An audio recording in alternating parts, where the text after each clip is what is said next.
Tired of being a loser? Take this, kid. Thanks, man.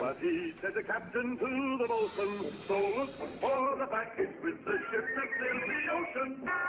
Yo-ho, yo-ho.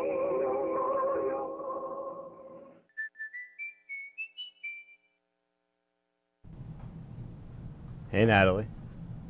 Yeah, it's not gonna happen.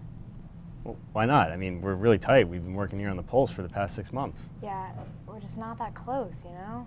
I'll tell you though, I'm really close with some of the girls on the basketball team here. Oh, yeah, that's right. You're on the basketball team. How's your season going so far? Yeah, it's going really well. We're so close off the court, so it transfers onto the court, and we're doing really well this season. Awesome. Let's take a look at this video about the girls' basketball team.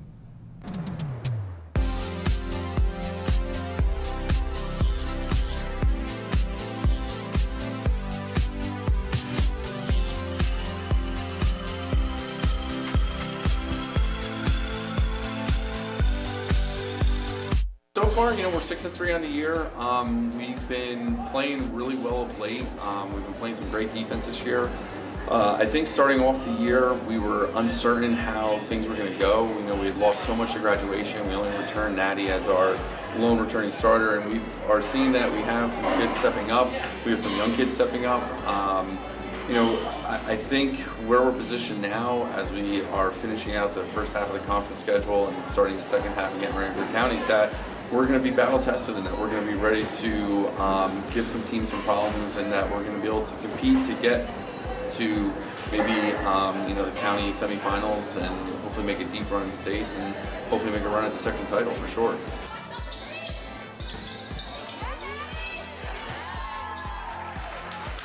I mean, I guess you always kind of know how you're going to affect students, but like this past Christmas, we played our alumni game, and it was actually kind of nice to see 22 of my former players come back the day after Christmas, and they took part in the alumni game. It was just kind of good to catch up with them and see what they're doing these days. And being part of a team allows you to grow not only as an individual, but it also teaches you how to work with other people that you may or may not be friends with off the court.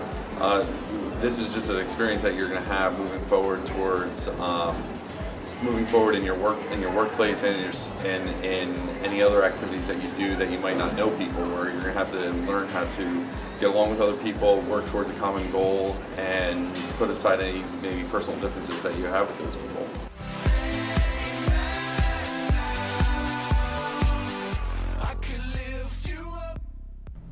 I just got news that for the first time in Pulse history, we have a live guest on our show. Let's send it over to Mike, who's on set with AJ Nappa. Thanks, Natalie. I'm here with AJ Nappa, star defender of Team 7 on Intermural. AJ, let me ask you, how did your intramural season go this year? It went fun. Had fun times playing with friends and playing on Team 7, even though we lost and on the championship. And even though I would like to say thank you to Mr. Ashley for good help and have a fun time. Awesome. Yeah, thanks, Mr. Astley's, for organizing that, and shout out to Team Stuznik for winning the intramural championship.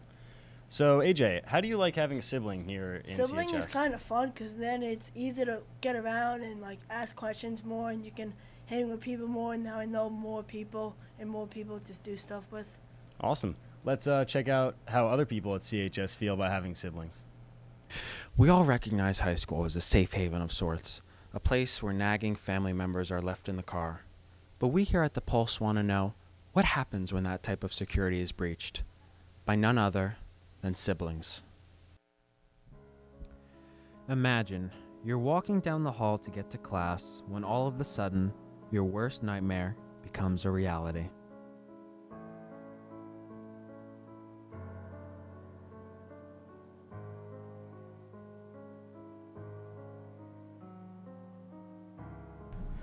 It is so annoying. Like, on the first week of school, my brother was showing me around the entire high school and like showing me to all of my classes. Like, if he's gonna be this helpful, I don't know if I can even carry on for the rest of the year. I mean, he even drew a map on a napkin for me at the beginning of the year and showed me how to avoid the vortex. Like, how stupid is that? It's so hard. You don't understand. I see her in the hallway all the time, and she's always so nice to me when I'm having a bad day. Like, how do I even go on with that? I hate having my sister in the school. She's always so supportive, and she lets me know how my teachers are like. I can't stand that. She lets me know where my classes are, considering I'm a freshman, and I just can't stand her support that she gives me every step of the way in high school. Having a little brother in the school is the worst thing that's ever happened to me. I'm never late for school because we're driven by our parents. I'm always on time. My teachers tell me what a great brother I have and how great of a sister I am. I don't know how I can carry on for another 1.5 years. It's just too much.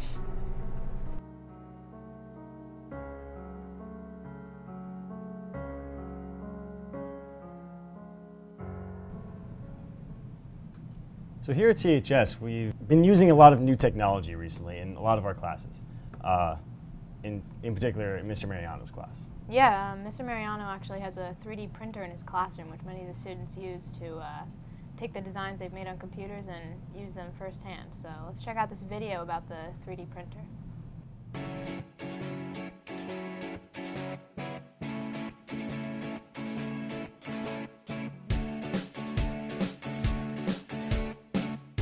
So the 3D printer, it basically takes 3D designs on the computer like this, and with melted down plastic, basically goes back and forth a couple thousand times and layers the plastic until it's an actual 3D object.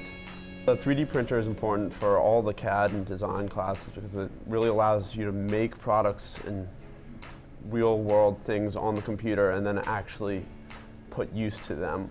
There are definitely correlations between what we're doing in class and jobs in the real world. I think especially with engineering, there's a lot of designing and prototyping that goes on. So this is something we made in class. We did a bridge, and we were able to design the bridge and then see like where the stress point was and where it broke. So that helped a lot, like how we could redesign and make it better. So like with the programs that we use to create our designs, it's really great to have the printer because you can make it a specific size and specific dimensions, and then you print it out and it comes right out and you don't have to be standing here. Like it takes no effort really by your part except for designing it on the computer. All right, this is like one of the designs that I made last year. It's a bike, so I definitely wouldn't have been able to make this without the 3D printer, and it made it a lot easier to do everything.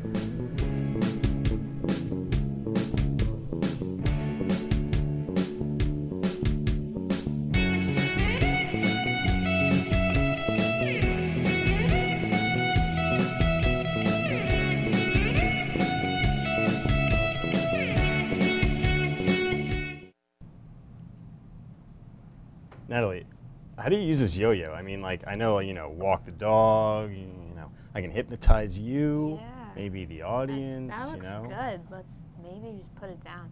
Maybe you should join the yo-yo club and improve those skills you got there. Yeah, that would be really helpful for someone like me. Yeah, good. Let's check out this video about the yo-yo club we have here at the high school.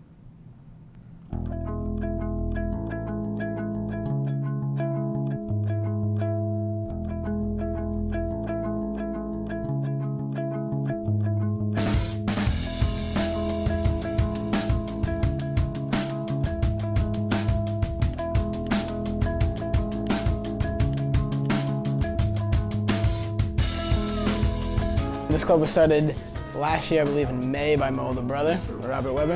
It makes a community because everyone here enjoys yo-yoing, and it just kind of, it's a decent sized group, so there's enough people in there to kind of get to know each other, and we all just really like yo-yoing.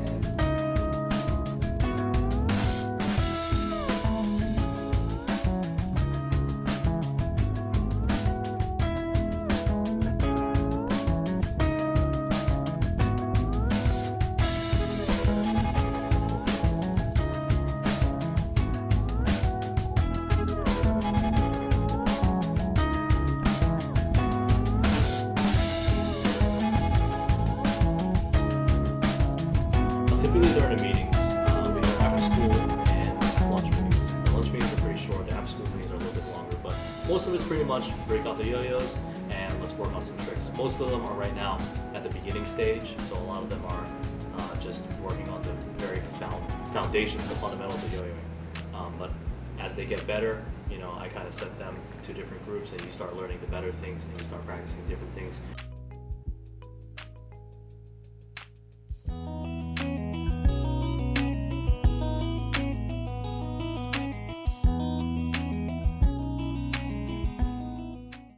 For my co-host Natalie and myself, don't just have a great day, have a Cougar day. See you next week, CHS.